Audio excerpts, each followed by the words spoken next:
네, 안녕하세요. 고2 학생 여러분들. 지금 기말고사 준비에 한창이실 여러분들에게 기말고사 이 최종 점검을 위해 도움이 되시라고 해당 영상 준비했습니다. 해당 영상은요, 6월 모의고사, 고2 모의고사 아닙니다. 고3 6월 모의고사예요. 고3 6월 모의고사의 수학원 기말고사 범위 중에 여러분들에게 좀 분석해드리고 같이 살펴볼 만한 문제들 세 문제 준비했습니다. 삼각함수 그래프, 삼각함수 활용, 그리고 수열, 각 단원별로 한 문제씩이다. 이렇게 좀 봐주시면 될 것 같고요. 요 세 문제가 학교 시험에 직접적으로 연계돼서 출제되는 학교도 분명히 있을 거고, 그렇지 않더라도 지금 이제 시험이 얼마 남지 않은 상황에서 단원별로 중요한 요소들을 좀 짚을 수 있는 그런 영상으로 한번 살펴주시면 좋을 것 같습니다. 먼저 10번 문제부터 볼게요. 삼각함수 활용 단원에 대한 문제입니다. 이 문제는 사실 어느 정도 공부가 좀 된 학생들이면 요 가나 조건을 읽자마자 머릿속에 떠올라야 되는 하나의 삼각형 모양이 있는 거예요. 그게 바로 요 이등변 삼각형입니다. 다시 말씀드리겠습니다. 가나 조건을 읽자마자예요. 읽자마자. 그러면 더 정확히는 어떤 조건을 읽자마자 이등변 삼각형이 떠올라야 되냐면 당연히 나 조건입니다. 나 조건에서 코사인 B와 코사인 C가 같다. 요게 각 B와 각 C가 같다. 이렇게 읽히시나요, 혹시? 여기서 한 가지 주의할 점은 있습니다. 원래는 저렇게 읽히면 안 됩니다. 삼각형이기 때문에 저렇게 읽혀야 돼요. 다시 정리 드릴게요. 코사인 값이 같다는 건 그 내부의 각이 같다는 의미는 아니에요, 원래는. 둘이 더해서 짝수파이, 둘이 빼서 짝수파이. 우리가 삼각함수에서 일반각에 대해 배웠죠. 다만 지금 우리는 삼각형을 다루고 있죠. 삼각형 내에서 코사인 값이 같을 수 있으려면 두 각이 같은 방법밖에 없습니다. 그러니까 이게 이제 머릿속에 개념 정리가 확실하게 나눠서 돼야 되는 거죠. 우리는 도형, 삼각형을 다루기 때문에 코사인 값이 같으면 제가 여기다 그러면 A, B, C 마킹을 했을 때 요 각 B와 각 C가 같은 이등변 삼각형이 떠올라야 된다. 나 조건을 보고. 그리고 가조건은 뭐죠? 가조건은 사인 법칙이 떠올라야겠죠. 가조건을 보고 사인 법칙이 떠오른다면 여러분들 머릿속에는 무엇이 키워드화되어 있어야 되냐면 사인 값의 B와 변의 길이 B가 같다. 지금 사인의 B가 여기다 3배 여기다 2배 같다는 건 사인의 B가 2대 3이란 뜻이죠. 그럼 사인의 B가 2대 3이란 뜻은 변의 길이 B 역시 2대 3이다. 그래서 제가 요 변을 A로 보고 요 변을 B로 본 거겠죠. 지금 같은 알파벳에 대한 대변을 봤을 때. 그래서 제가 여기다 2K, 3K. 이등변 삼각형이기 때문에 3K. 제가 설명을 해서 말이 길어졌지만 공부가 착실히 돼 있는 학생들은 가조건, 나조건 보자마자 이등변 삼각형 그리고 3K, 3K, 2K 요겁니다. 그리고 도형은 제가 항상 키워드 싸움이라고 말씀을 많이 드려요. 이등변 삼각형을 딱 보시면요. 이 이등변 삼각형에 이 밑변에 수선을 내리면 이 수직이 등분된다. 요게 이제 이등변 삼각형이 가지고 있는 키워드입니다. 그럼 사실 이 문제에서 이 키워드를 발견하는 것이 왜 중요하냐면요. 지금 문제에서 삼각형 ABC의 넓이를 구하라고 했습니다. 자, 그럼 우리는 삼각형 넓이 밑변 곱하기 높이 곱하기 2분의 1 이렇게 충분히 구할 수 있겠죠. 그럼 여기가 K고 여기가 3K니까 2루트 2K입니다. 높이가. 그럼 이미 우리는 삼각형의 넓이가 2분의 1 곱하기 밑변 곱하기 높이라는 사실을 알고 있는 거예요. 그럼 이제 K값 구하면 끝나겠죠. 그리고 이 K값을 구하기 위해서 사인 법칙을 써줍니다. 자, 다시 K값을 구하기 위해서 사인 법칙을 써주는데 여러분들 실전에서의 사인 법칙은요. 변의 길이를 2R 사인 세타로 표현할 수 있다는 것입니다. 다시 말씀드리겠습니다. 실전에서 사인 법칙은요. 변의 길이, 요 변의 길이를 볼게요. 요 변의 길이를 2R 사인 세타로 표현할 수 있는 게 사인 법칙이에요. 사인 법칙을 이렇게 기억하고 계셔야 됩니다. 자, 그랬을 때 문제에서 외접원의 넓이가 9파이라고 나왔기 때문에 문제에서 외접원의 반지름의 길이는 3이라고 준 거네요. 그럼 지금 요 R 값이 3입니다. 그럼 2, R 그리고 사인 B. 사인 B가 요 각에 대한 사인 값이죠. 그럼 사인 B는 요렇게 보시면 되겠네요. 직각삼각형을 그래서 만든 겁니다. 제가 아까 전에 요 수직이등분이라는 키워드가 떠올라야 되는 이유는요. 사실은 요 사인 값이 필요하기 때문이었어요. 요 사인 값 필요하기 때문에 요렇게 사인 B의 값을 조사해 주시면 3분의 2루트 2다. 이렇게 들어가겠죠. 자, 정리하겠습니다. 따라서 자, 이렇게 가주시면은 K 값이 3분의 4루트 2다. 이렇게 되겠네요. 자, 그럼 다시 요 K 값을 이용해서 요 넓이를 구해보겠습니다. 자, 그럼 우리가 구하고자 하는 넓이는요. 2루트 2 곱하기 K의 제곱이죠. 9분의 32다. 자, 따라서 9분의 64루트 2다. 이렇게 삼각형의 넓이를 구해주실 수가 있습니다. 자, 다시 강조드릴게요. 어려운 문제 아닙니다. 그렇기 때문에 문제를 보자마자 답이 나오는 데까지 속도가 빨라야 돼요. 그러려면 뭐가 중요했다? 가조건 보고 사인 법칙으로 변의 길이비, 나조건 보고 이등변 삼각형. 저 나조건은 다시 공부하시는 여러분들의 입장에서는 삼각형이기 때문에 각이 같은 거지. 일반적인 상황에서는 굳이 같을 필요는 없다. 요 정도까지를 좀 머릿속에 기억을 해주신다면 요 10번 문제 답은 5번 9분의 64 루트 2다. 이렇게 좀 해결을 해줄 수 있을 것 같습니다. 네, 두 번째로 20번 문제입니다. 삼각함수 그래프 단원의 문제죠. 삼각함수 그래프는 이번 기말고사에 들어가는 학교도 있고 들어가지 않는 학교도 있어요.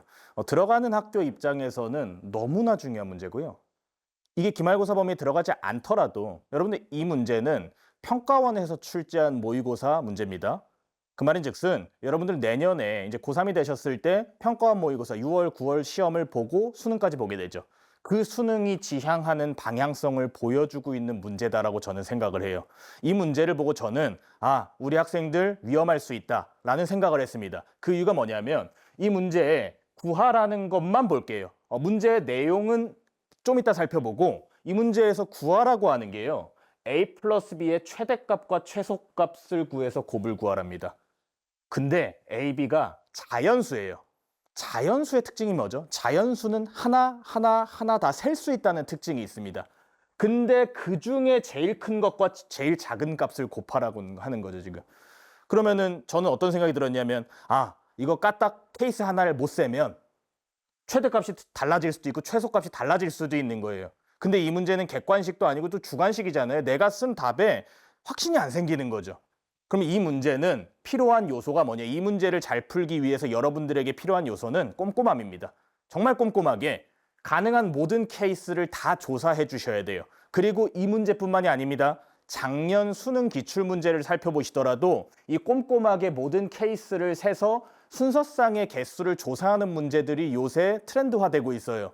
그러니까 여러분들이 원래는 이런 거 내신에서 되게 좋아하던 스타일이었거든요. 근데 수능 시험 자체가 지금 그런 것들을 지향해 가는 방향으로 나아가고 있다. 그러니까 이번 학교 시험을 잘 준비하는 것이 또 이 수능 시험을 준비하는 길이랑 저는 크게 다를 바 없다. 이렇게 좀 일단 말씀을 드리고 문제 설명 이어가겠습니다. 문제에서 5 이하의 두 자연수 A, B입니다. 몇 개 안 된다는 거예요. 둘 다 1, 2, 3, 4, 5 중에 가질 수 있다는 거고 열린 구간. 이 문제에서 열린 구간이라는 단어가 되게 중요하게 작용을 해서 제가 일단 밑줄을 치겠습니다.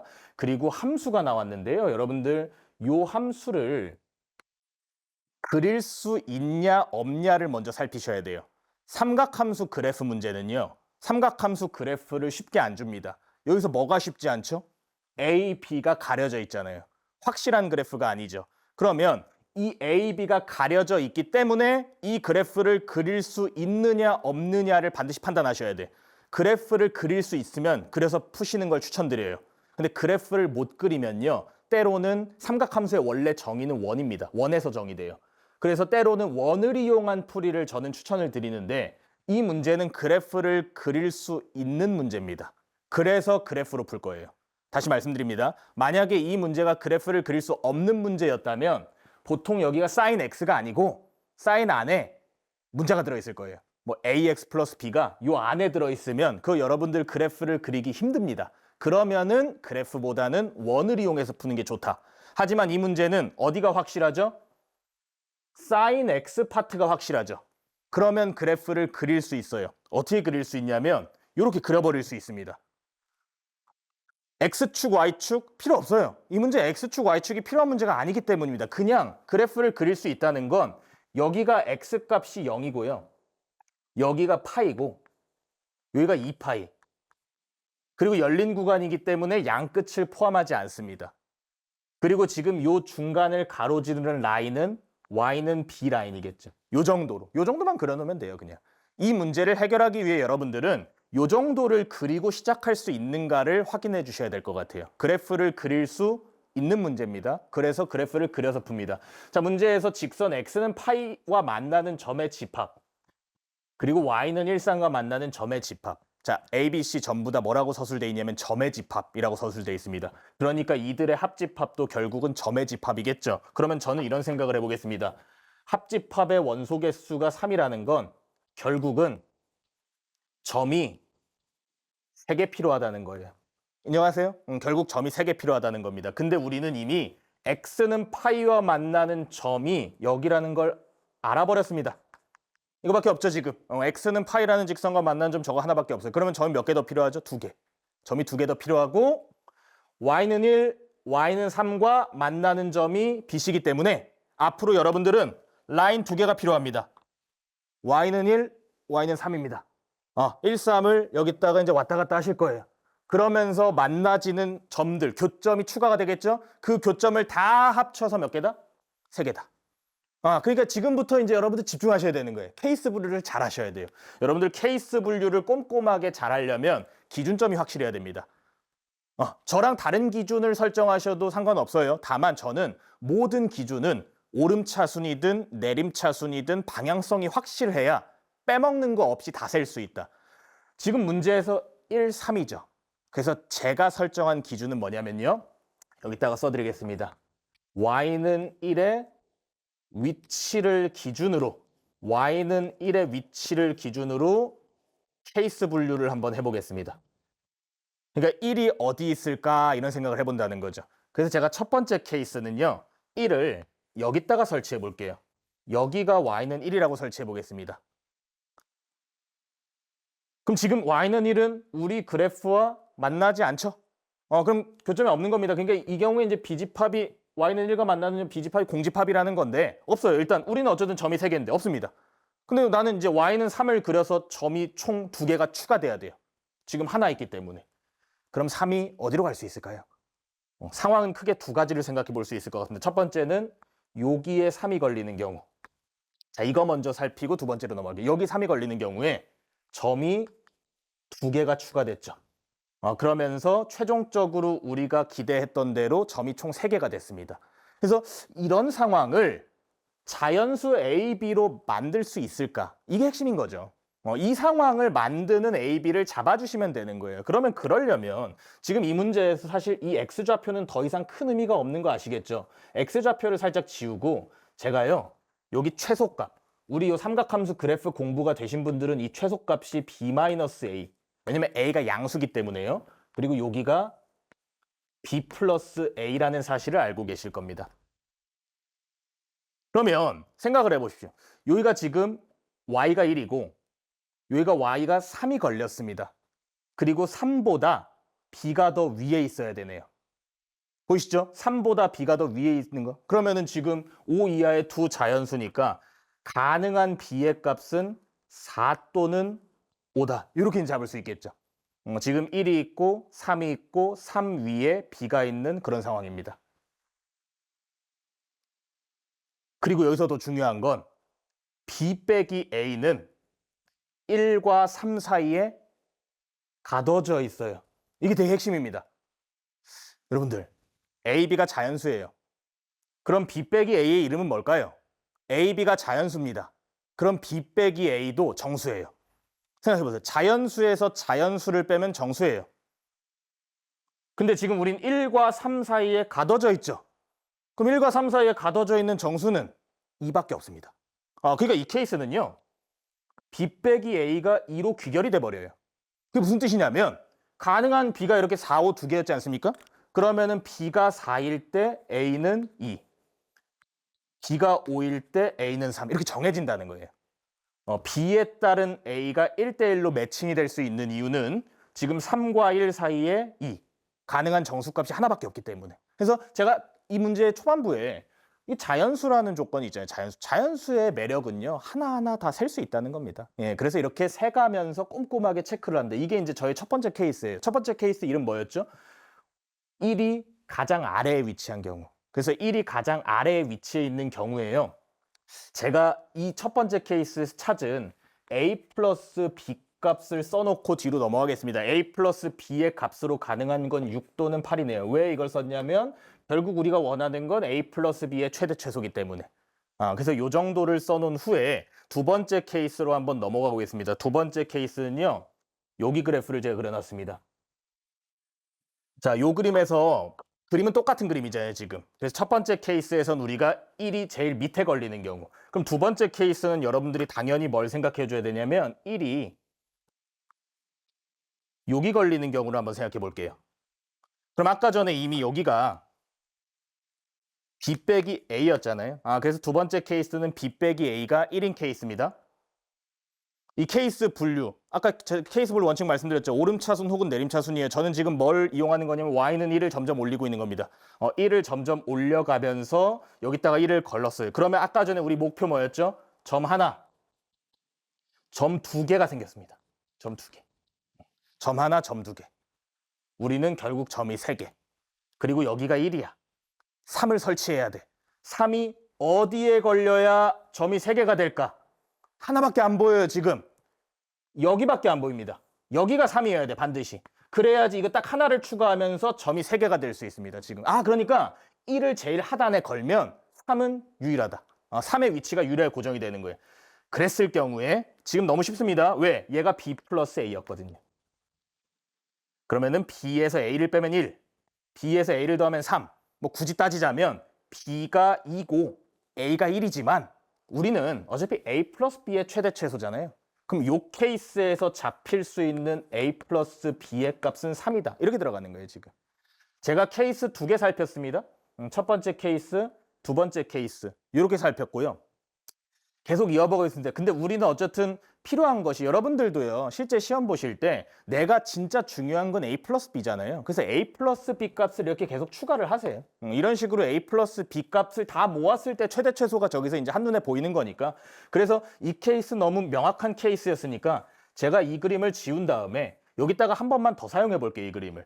자, 그랬을 때 우리 케이스 분류의 원칙은 y는 1을 점점 올리는 중이었죠. 그러면은 맨 밑에 있는 게 첫 번째 케이스, 여기 걸린 게 두 번째 케이스. 그럼 세 번째 케이스는 여기다가 한번 걸어보겠습니다. 여기다가.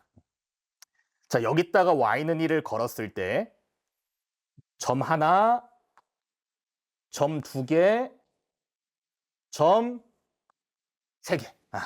끝났어요. 이게 무슨 뜻이냐면 1로 끝났습니다. 1로. 그러면 이제 3은 역할이 없어야 돼요. 자, 이 말씀을 잘 기억해 주세요. 3은 역할이 없어야 되는데 우리 수학에서요. 특히 이런 집합기호에서 역할이 없을 수 있는 방법은 크게 두 가지입니다. 첫 번째, 아예 교점이 없다. 그러니까 무슨 뜻이에요? 야, 그냥 3을 저 위로 던져버려. 3이 저 위에 있으면 아예 교점이 없지 않습니까? 그럼 끝. 근데 이건 누구나 다 찾아. 제일 중요한 거. 학생들이 매번 놓치는 게 뭐죠? 그게 바로 공통근이에요. 공통교점, 공통근. 그게 무슨 뜻이냐면 여러분들 만약에 네가 3이야. 이러더라도 이 점은 아까 전에 이미 카운팅이 된 점이었죠? 근데 3에 의해서 한 번 더 만났죠? 이게 이 집합 안에 추가될까요? 여러분들 집합 공부하셨던 기억 있으세요? 집합 안에는 중복되는 원소는 한 번만 들어가잖아요. 그러니까 이 점이 아까도 세졌고 지금도, 즉 이 점은 제가 이렇게 쓰겠습니다. A 교집합 C의 원소가 되는 거예요. 이 교집합의 원소가 되는 겁니다. 결국은 겹치는 원소는 한 번만 세준다.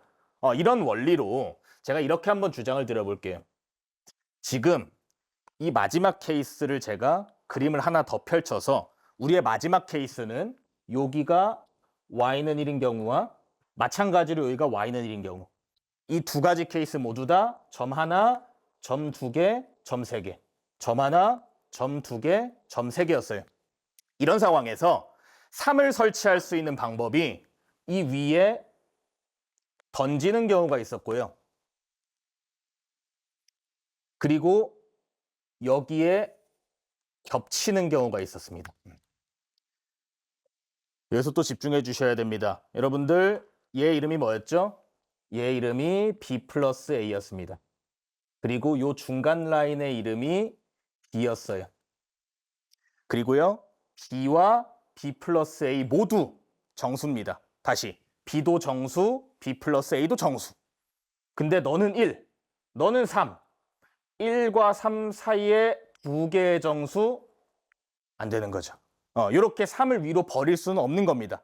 제가 굳이 이런 케이스까지 체크해드린 이유는 뭐다? 여러분들이 앞으로 나아가야 되는 수능 시험에서 이런 케이스를 반드시 꼼꼼하게 점검해야만 맞을 수 있는 문제가 나올 겁니다. 케이스 분류를 확실하게 하는 걸 알려드리는 거예요. 그래서 얘를 제가 버린 이유 뭐였습니까? 1과 3 사이에 정수값, 얘네들이 서로 다르거든요. 서로 다른 정수 두 개가 들어갈 수는 없습니다. 그러면은 요 케이스를 한번 살펴볼게요. 요 케이스에서는요, 여기가 1이 됐죠. 여기가 3. 그래서 점은 결국 3개. 오케이. 근데 여기 아까 이름이 뭐였죠? 네 이름이 B였습니다. 얘 이름이 B였고요. 요 이름이 B 빼기 A. 요 이름이 B 플러스 A였죠. 그럼 여러분 생각을 해보셨을 때 B다. B가 3이에요. 근데 B 빼기 A는 1보다 밑에 있어야 되죠. 1보다 밑에 B 빼기 A가 있어야 돼. 그러려면 A의 값으로 가능한 게 3부터 가능합니다. 왜냐면 생각해 보세요. B가 3인데 A가 2야. 그러면 요 라인이 3 빼기 2니까 1이 될 거니까요. 그러면 1이 여기에 위치한다는 케이스 분류에 위배되지 않습니까? 그래서 B 빼기 A가 1보다 밑에 있으려면 A는 3, 4, 5 이렇게 가능합니다.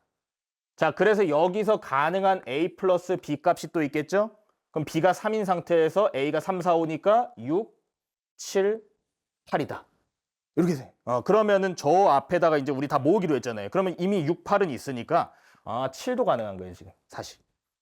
제가 이렇게 다 써드리는 이유는요. 이 문제는 최대 최소만 구하라고 했지만 이 문제가 학교 시험에 연계되면 어떻게 나오겠어요? 모두 구하시오 이렇게 나오겠죠. 모든 값의 합을 구하시오. 또 이렇게 나올 수도 있고요. 그래서 이렇게 한번 살펴드리고 그러면 우리한테는 케이스가 딱 하나 남았습니다. 그 이유 아시겠나요, 혹시? Y는 1을 우리 점점 올리고 있죠. 근데 올라가다 혹시 여기가 B잖아요, 원래. 근데 B가 만약에 1이야. 지금 여기까지 올릴 거거든요, 제가. 근데 생각해 보세요. B는 자연수죠. B는 자연수인데 1이 여기보다 더 올라갈 수 있을까요? 1 밑에 자연수가 사나요? 없지 않습니까? 그러니까 여기가 마지막이라는 걸 알아주셔야 되는 거예요. 케이스 분류의 핵심은 마지막을 잘 정해야 돼. 내가 이것만 세면 끝이다. 이 확신이 있어야 주관식 문제를 푸는데 내가 낸 답이 수능 시험장에서 그 긴장된 상황에서 내가 답을 썼는데 이 주관식이야. 객관식이 아니야. 그럼 내가 쓴 답이 정답이야. 라는 확신이 있으려면 여기가 끝이야. 여기가 끝이라는 확신이 있어 주셔야 돼요. 여기 왜 끝이다? 여기 B기 때문에. 1이 요 위에 있으면 1보다 더 작은 자연수는 없기 때문에. 그럼 마지막 케이스. B가 1인 경우에 요 점이 겹치네요, 이번에. 이번에 요 점이 교집합의 원소가 되네요. 그러면 우리는 3을 그어서 교점을 총 3개 만들어야 되니까 오케이. 여기에 3을 그어주시면 되겠네요. 그래서 1이 있고 3이 있다. 그리고 우리 친구의 이름은 이 친구의 이름 뭐였죠? B 플러스 A였습니다. 그럼 B 플러스 A는 현재 B가 1인 케이스이기 때문에요. 이 친구는 1 플러스 A가 되는 거죠. 그리고 우리 친구의 이름은 B-A였기 때문에 이 경우는 1-A가 되고. 그럼 생각을 한번 해볼게요. A 값으로 가능한 건 몇일까요? 3보다 위에 존재해야 됩니다. 다시요. 1 플러스 A가 3보다 위에 있어야 되니까 A 값으로 가능한 건 3부터 가능하겠죠. 3, 4, 5 이렇게 가능합니다. 이때 이제 이것도 혹시 몰라 체크해 보면은 다 1보다 밑에 있으니까 케이스에 위배되지 않습니다. 그래서 이 경우에 A 값이 3, 4, 5라 하면 B가 1이었기 때문에 A 플러스 B의 값은 4, 5, 6이다. 살펴볼게요. 6, 8, 3, 7, 6. 그러면 4와 5가 저기 추가됩니다. 여기에 4와 5가 추가되겠습니다. 문제 마무리예요. 끝났습니다. 제가 이게 마지막 케이스라고 단정을 드렸기 때문에 그럼 여러분들 이 안에서 찾으실 수 있는 최대값은 8이죠? 최소값은 3입니다. 따라서 최대와 최소를 곱하면 24다. 뭐 이렇게 답을 이제 써주시면 될 것 같은데 풀이가 좀 길다고 느끼시나요, 혹시? 그렇지 않습니다. 예, 왜냐하면 해야 할 행동을 했을 뿐이고 여러분들은 이제 이 풀이를 실전에서 더 빠르게 압축시킬 수 있는 속도를 훈련할 뿐인 거지 이게 길다고 느껴서 중간에 뭔가 누락을 한다. 그럼 틀리는 거예요. 길더라도 할 건 해야 됩니다. 예, 그래서 빨리 풀 수 있는 문제는 빠르게 풀되 꼼꼼해야 하는 문제는 제가 지금 모든 케이스를 짚었던 것처럼 꼼꼼하게 다 체킹을 해서 결국에 나오는 답을 구한다. 이렇게 일단 생각을 좀 해주시면 될 것 같습니다. 그래서 20번 삼각함수 그래프 문제 한번 풀어봤습니다. 네, 우리의 마지막 문제 22번입니다. 특이했죠? 보통 22번은 이 평가원 모의고사 22번은 수학 2에 가장 최고 난도 문제가 나오는 자리다라는 인식이 많아요. 모든 사람이 그랬는데 이번에 그 인식이 한번 깨졌습니다. 그럼 그 인식이 깨짐으로써 22번이 수열 문제가 이렇게 나왔는데 그럼 22번이 최고 난도인 것은 여전하냐라고 여러분들께서 여쭈신다면 아닙니다. 최고 난도가 아니에요. 이제 22번이. 오히려 15번에 위치한 수학 2 문제가 저는 조금 더 어렵다. 학생들 입장에서는. 그래서 다만 요게 그래도 22번에 위치를 했으니까 실제 시험장에서는 공통 과목 제일 마지막 문제거든요. 그래서 이 문제만을 풀 생각을 하시지 말고 앞에 21문제를 거쳐서 이 문제를 만났다. 이렇게 한번 생각을 하고 연습을 해보시면 좋을 것 같습니다. 전형적인 점화식 문제죠. A2와 A1 관계를 줬고요. 점화식을 줬습니다. 그리고 이제 A15 값을 줬고 A1 모든 값의 곱을 구하랍니다. 문제 해석은 다 됐습니다. 여러분들 점화식 문제는 정방향이냐 역방향이냐 둘 중에 하나죠. 물론 뭐 중간쯤에서 출발한다 해도 결국 방향성이라는 건 숫자가 커지는 정방향, 숫자를 거꾸로 거슬러 올라가는 역방향. 이 문제는 정방향으로 푸는 게 맞을까요? 역방향으로 푸는 게 맞을까요? 사실 사후적인 분석은 저는 중요하지 않다고 보는데요. 왜냐면은 이 시험장에서 이 문제를 딱 바라보자마자 이거 정방향이다. 바라보자마자 이거 역방향이다. 저는 학생들이 이 판단을 할 줄 알아야 된다고 생각합니다. 이 다 끝나고 나서 이런 이유 때문에 이랬어야 된다는 안 와닿을 수 있어요. 왜냐면 이건 본인의 선택이기 때문에. 그래서 저는 저의 선택을 알려드릴 뿐이고 여러분들이 여기에 만약에 공감을 하신다면 앞으로의 점화식 문제를 풀어가시는 데 있어서 저의 선택대로 제가 선택한 그 이유, 근거대로 한번 생각을 해보세요. 저는 이거 정방향 문제라고 판단했습니다. 일단 첫 번째 이유는요. A15부터 A1까지 거슬러 와야 되는데 요 루트가 좀 많이 성가셨어요.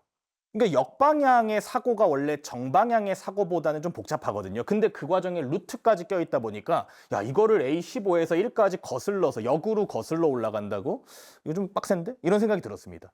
이게 첫 번째 근거고 빡세 보여서. 두 번째 근거는요. 지금 A1과 A 관계를 줬죠. 그럼 전 당장 어떻게 할 거냐면 A1을 A로 갈 겁니다. 그럼 A2는 마이너스 A가 되겠죠. 그럼 여기서부터 A A, 마이너스 A, 그 다음에 이제 뒤로 숫자를 쭉 나열을 할 건데 여기서 제 눈에 띈 게 루트 n이 자연수 2고 여러분 2고는 AND죠. 동시에 만족해야 되는 거죠. 한마디로 교집합이죠. 얘와 얘가 동시에 만족해야만 이거예요 지금. 근데 루트 n이 자연수인 게 흔합니까? 루트 n이 자연수인 거 몇 개 없지 않나요, 사실? 그리고 지금 우리 A15까지 갈 거잖아요. 그럼 15까지 가는 과정에서 루트 n이 자연수라고 할 만한 거, 그리고 n이 2 이상이에요. 1은 포함하지 않습니다. 그럼 루트 n이 자연수라고 할 만한 게 n이 4, 9, 두 개밖에 없어요. 제가 이 문제를 정방향 문제다라고 확신한 이유는요. 첫 번째 줄의 규칙을 태우는 게 두 개밖에 없습니다. 기본적으로. 근데 AND예요. AND. 이 뒤에 것까지 만족이 돼야 된다는 거예요. 그럼 이 뒤에 조건은 뭐예요, 지금? 양수까지 만족이 돼야 되는 거예요. 그게 무슨 뜻이냐면 루트 n이 자연수라 하더라도 그 항의 값이 0 이하면 이 위의 규칙을 태울 수 없다는 겁니다. 이 위의 규칙을 태우려면 이 둘이 동시에 발생을 해야 된다는 거죠. 이 순간 저는 케이스 분류를 했습니다. 다시요. 제가 실전에서 이 문제를 푼 방법을 말씀드리는 거예요. 이 순간 저는 케이스 분류를 했어요. 어떤 케이스 분류를 했는지를 말씀을 드리겠습니다. 어쨌든 4와 9가 핵심이죠. 첫 번째 A4와 A9가 전부 다 양수인 경우. 두 번째 A4는 양수인데 A9는 0 이하인 경우.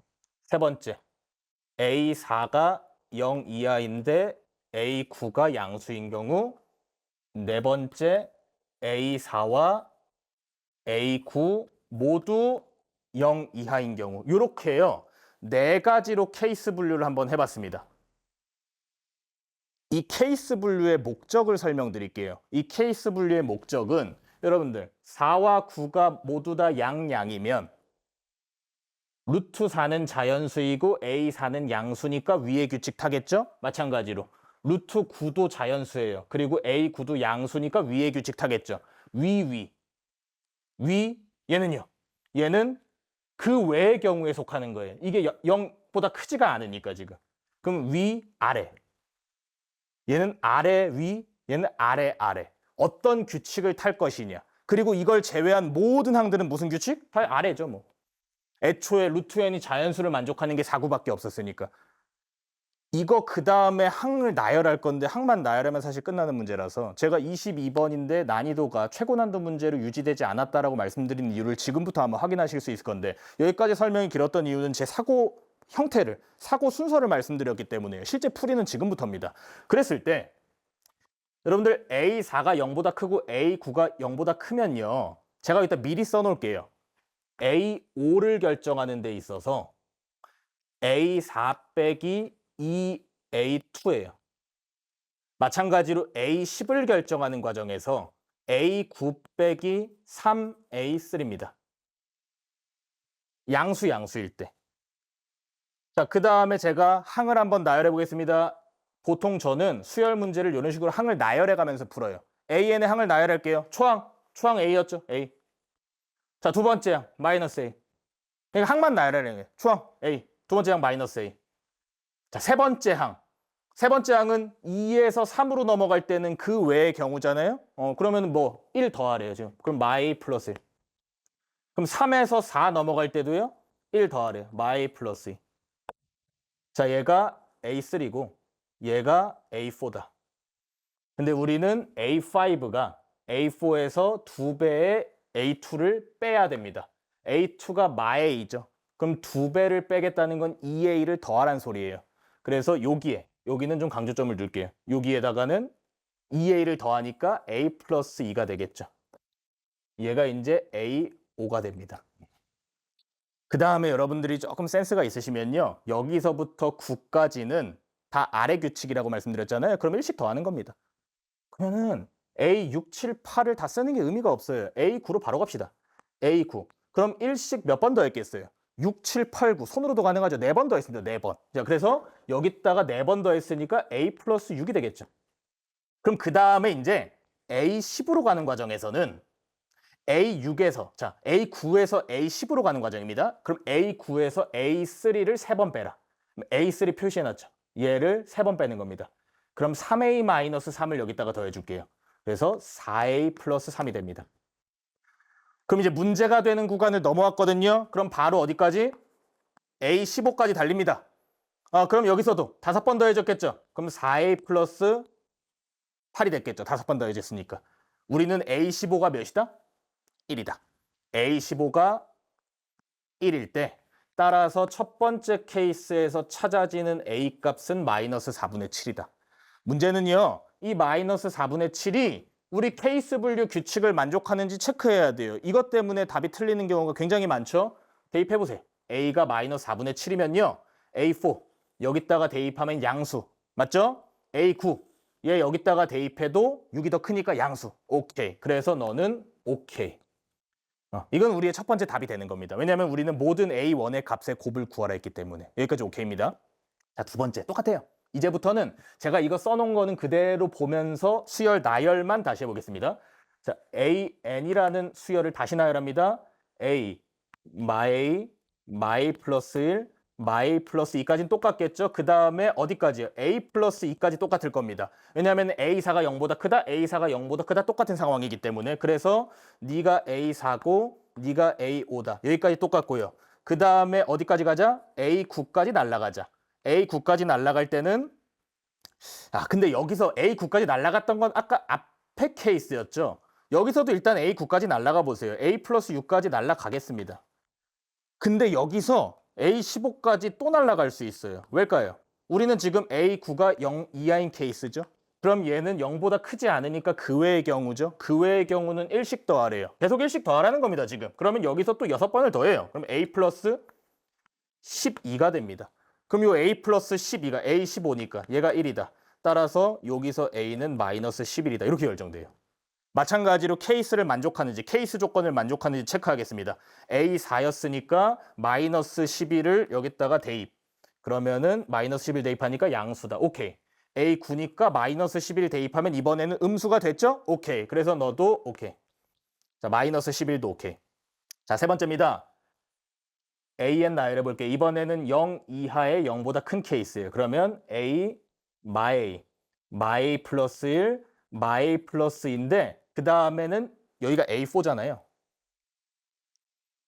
그 다음에 얘는 쓰시면 안 돼요. 얘 케이스가 달라졌습니다. A4에 대한 케이스가 달라졌기 때문에 여기서는 A9로 바로 날아가셔야 돼요. 그래서 여기서 5칸이니까 마이 플러스 7로 날아간다. 이렇게 보시면 되고 오히려 A9가 현재 0보다 큰 케이스잖아요. A9가 0보다 큰 케이스니까 그때는 우리 요거 타기로 했죠. A3을 3번 빼라. A3이 누구죠? A3이 너죠. 그래서 3A 빼기 3을 더해주면 되겠죠. 여기다가 3A 빼기 3을 더해주면은 2A 플러스 4가 되고 그 친구의 이름이 A10이다. 그리고 A15로 날아가자. A15 날아가면 2A 플러스 5칸이니까 9가 된다. 그 친구가 1이 된다. 따라서 A가 마이너스 4다. 여러분들 A가 마이너스 4인데 케이스 조건 만족하는지 살피겠습니다.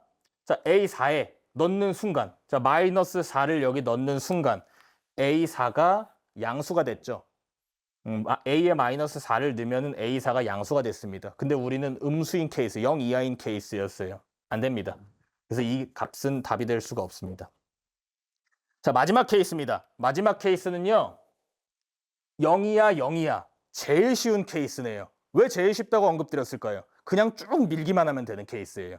이제 위에 규칙을 하나도 타지 않고 쭉 밀기만 하면 되는 케이스라 AN을 쓸 때 A, 마이 플러스 1, 마이 플러스 2, 요 값이 A4죠. 요 값이 A4라고 했을 때 마이 플러스 7, 요 값이 A9예요. 마이 플러스 13, 요 값이 A15입니다. 여기까지 바로 밀 수 있어요. 근데 밀면서 중간중간 제가 값 체킹을 했던 이유는 마지막에 범위 조건 확인하기 위해서. 자, 그래서 요 값이 1이라고 했을 때 마지막에 결정되는 A 값은 12고 요 10이라는 값을 A4에 넣더라도 A9에 넣더라도 음수입니다. 따라서 요 12도 우리의 답이 될 수가 있죠. 자, 문제에서 원하는 A 값은 A1의 값이죠. A1의 값은 마이너스 4분의 7, 마이너스 11, 그리고 12. 그래서 요 세 값을 다 곱해주시면요. 231이라는 값을 얻으실 수가 있을 겁니다.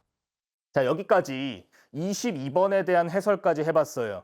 오늘 제가 보여드린 영상을 전부 다 확인하신 여러분들은 20번 그리고 22번의 풀이가 다소 좀 길어진다라는 걸 느끼실 수가 있을 겁니다.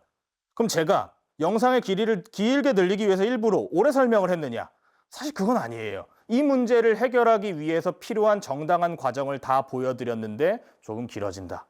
그러면 이걸 실전에서 시험을 보는 학생들은 어떻게 느꼈겠느냐? 그리고 내년에 곧 시험을 본 여러분들은 어떤 대비를 해야 될 것이냐? 이런 걸 좀 생각을 해주시고요. 근데 우리 오늘 영상의 제일 첫 번째 목적은 이제 곧 다가올 수학1 기말고사 시험 대비잖아요. 요 저맛이 그대로 기말고사 시험지에 나오는 날을 한번 상상해 보세요. 그러면은 요 연습을 미리 해놨던 덕을 톡톡히 보실 수 있을 겁니다. 이렇게 시간 오래 걸렸던 거를 미리 해봤기 때문에 기말고사 시험 보실 때는 시간 단축에 굉장히 도움이 많이 되실 거예요. 예, 그래서 오늘 제가 보여드렸던 세 문제 한 번씩 다시 공부를 해보시고요. 다가올 기말고사 좋은 결과로 1학기 잘 마무리하시길 바라겠습니다. 지금까지 다원교육 수학 강사 윤지용이었습니다. 감사합니다.